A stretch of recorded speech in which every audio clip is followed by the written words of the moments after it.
আমার চ্যানেল টুনু স্টোরিতে তোমাদের সকলকে ওয়েলকাম জানাই। আশা করি তোমরা সবাই খুব ভালো আছো, আর আমি তো ভালোই আছি। তো ফার্স্ট পার্টে তোমাদের সঙ্গে আমি মায়াপুরের লাঞ্চ পর্যন্ত ভিডিওটা শেয়ার করেছিলাম। তো লাঞ্চের পর ওখানে কিছুক্ষণ ঘোরাঘুরির পর তারপর রুমে চলে এসেছিলাম। রুমে এসে রেস্ট নিয়ে এখন রেডি হয়ে আমরা বেরিয়ে পড়লাম। আর এখন বাজে সময় 4:30, আর এখনই আমরা রেডি হয়ে বেরিয়ে পড়লাম সাইট সিন করতে যাওয়ার জন্য। আর সাইট সিন করতে যাওয়ার জন্য আমাদের একটা টোটোকে বলা ছিল, তো সেই টোটোটা যথাসময়ে চলে আসে। আমরা এখন বেরিয়েও পড়েছি। তো আমরা এখন আমাদের ফার্স্ট ডেস্টিনেশনে চলে এসেছি। আর এখন না আমি তোমাদের সঙ্গে কোনো মন্দিরের নাম সেইভাবে মনে করতে পারছি না, বাট যেগুলো মনে আছে সেগুলো তোমাদের সঙ্গে শেয়ার করব। আর কোনো মন্দিরের ভেতরেই তো একদমই ক্যামেরা অ্যালাউ ছিল না, বাইরেও পুলিশ ছিল আর ভেতরেও পুলিশ ছিল। তাই তোমাদের সঙ্গে কোনো প্রভুকেই দর্শন করাতে পারবো না, শুধু মন্দিরের বাইরেগুলো তোমাদের সঙ্গে শেয়ার করে দিচ্ছি। তো ওই মন্দিরটা দেখার পর চলে এলাম এই একটা মন্দির। তো এই মন্দিরের ভেতরেও না ক্যামেরা অ্যালাউ ছিল না, বাট তবুও যেহেতু এখানে পুলিশ ছিল না, তাই আমি একটু ছোট্ট করে তোমাদের জন্য ভিডিও ক্লিপ লুকিয়ে লুকিয়ে নিয়ে নিয়েছি। তো এই যে তোমরা প্রভুকে দর্শন করে নাও আমার সঙ্গে।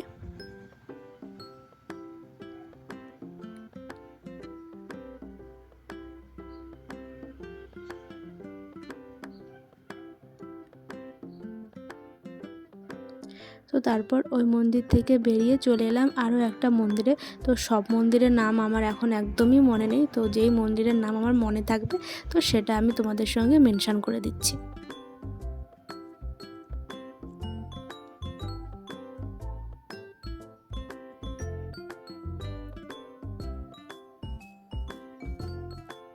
তো তারপর আরও একটা মন্দিরে চলে এলাম।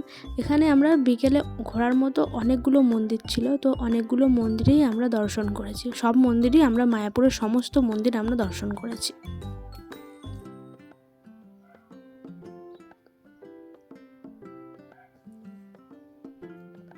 আর তোমরা যারা যারা মন্দিরের নামগুলো জানো তারা কিন্তু অবশ্যই বলবে। আর যে টোটো চালক ছিল সে আমাদেরকে সমস্ত মন্দিরের নামই বলে দিয়েছিল, কিন্তু আমার এই মুহূর্তে একদমই মন্দিরের নাম মনে নেই, তাই তোমাদের সঙ্গে আমি আর বলতে পারছি না মন্দিরের নামগুলো কি।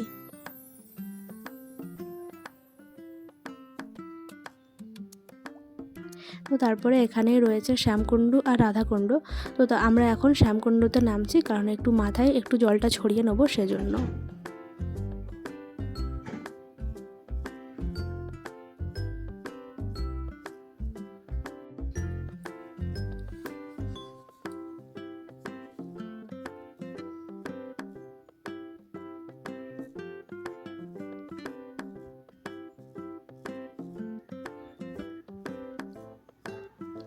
তো প্রথমে মাথায় জলটা ছড়িয়ে নিল, তো তারপর আমিও ছড়িয়ে নিলাম। আর দেখো শ্যামকুণ্ডতে কত বড় বড় মাছ রয়েছে। তো তারপর আমরা শ্যামকুণ্ড থেকে উঠে এসে ওরই পাশে ছিল রাধাকুণ্ড, তো ওটাও দেখলাম। তো ওটার আর ভিডিও নেওয়া হয়নি। তো তারপর চলে এলাম একটু বাইরের দিকে। আর এখানেই রয়েছে এই মন্দিরটার নাম আমার মনে রয়েছে।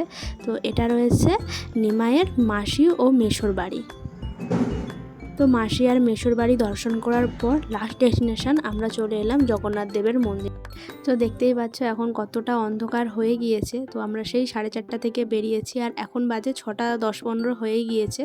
তো প্রায় 2 ঘন্টা ধরে আমরা ঘোরাঘুরি করলাম। আর এই দেখো এখানের ঘড়িতে সময় বাজে 6:05, আর 6:30 থেকে ইস্কন মন্দিরে সন্ধ্যা আরতি শুরু হবে। তো সেটা দেখার জন্য মন্দির থেকে বেরিয়ে আমরা চলে এলাম আবার ইস্কন মন্দিরে।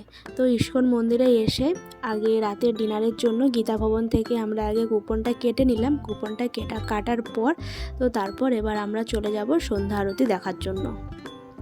আর সন্ধ্যা আরতি দেখার আগেই দেখো কতটা পরিমাণে ভিড়। যদিও বা ভিড়ের একটা কারণ রয়েছে, কারণ এখানে না আজকে হাতি নিয়ে পরিক্রমা হচ্ছিল মন্দিরের চারিপাশে। তো সেটা দেখার জন্যই প্রচুর মানুষ ভিড় করে রয়েছে। তো তোমরা একটু ভালো করে দেখো, ভালো করে দেখলেই না একটু বুঝতে পারবে, কারণ যেহেতু আমরাও অনেকটাই দূরে দাঁড়িয়েছিলাম। এই দেখো কিছুটা দূরে, তোমরা ভালো করে দেখলেই বুঝতে পারবে যে হাতি নিয়ে পরিক্রমা হচ্ছিল। তো তারপর আমরা ভিড় ঠেলে চলে যাচ্ছি এবার মন্দিরে সন্ধ্যা আরতি দেখার জন্য। তো জানো তো খুব ইচ্ছে ছিল সন্ধ্যা আরতি আর প্রভুকে তোমাদেরকে দর্শন করানোর জন্য, কিন্তু ওখানে যেহেতু মোবাইল একদমই অ্যালাউ ছিল না, তাই মোবাইল জমা দিয়ে আমরা ভেতরে গিয়েছিলাম সন্ধ্যা আরতি দেখার জন্য। তাই তোমাদের সঙ্গে প্রভুকে দর্শন আর সন্ধ্যা আরতি কোনো কিছুই তোমাদেরকে আর দেখাতে পারলাম না। তো তারপর এখানেই আমরা চলে এলাম একটা ফুড স্টলে, কারণ যেহেতু হালকা হালকা খিদে পাচ্ছিল। তো এখান থেকে নিয়েছি একটা ঝালমুড়ি আর নিয়েছি বয়েলড কর্ন। তো এটাই এখন খাচ্ছি। তো খাওয়ার পর ডিসাইড করব যে আর কি নেওয়া যেতে পারে। তো তারপর এই দুটো খাওয়ার পর নিয়ে নিলাম ভেজ মাঞ্চুরিয়ান। তো এটাও খেতে খুব টেস্টি ছিল, আর আমি এই ফার্স্ট ভেজ মাঞ্চুরিয়ান খেলাম, আর খুব সুন্দর ছিল খাবারটা। তো তারপর খাওয়া দাওয়ার পর চলে এলাম, এটা না নতুন মন্দির হচ্ছে, তো এই মন্দিরটার ভেতরেও আমরা কিন্তু ঢুকেছিলাম, কিন্তু সেই একই, যেহেতু ভেতরে ক্যামেরা করা একদমই অ্যালাউ ছিল না, তাই তোমাদের সঙ্গে তো কোনো প্রভুকেই আমি দর্শন করাতে পারলামই না। তো এই মন্দিরটার ভেতরেও ঢুকলাম, খুব সুন্দর ছিল প্রভুর দর্শন, খুব সুন্দর করে আমরা প্রভুর দর্শন করেছি। তো তারপর আমরা প্রভুকে দর্শন করে চলে এলাম গীতা ভবনে, কারণ এখানে যেহেতু 8:30 থেকে 9টা পর্যন্তই রাতের ডিনার সার্ভ করা হয়, তাই আগে ভাবলাম যে রাতের ডিনারটা করে নিই, তো তারপর আবার ঘোরা যাবে।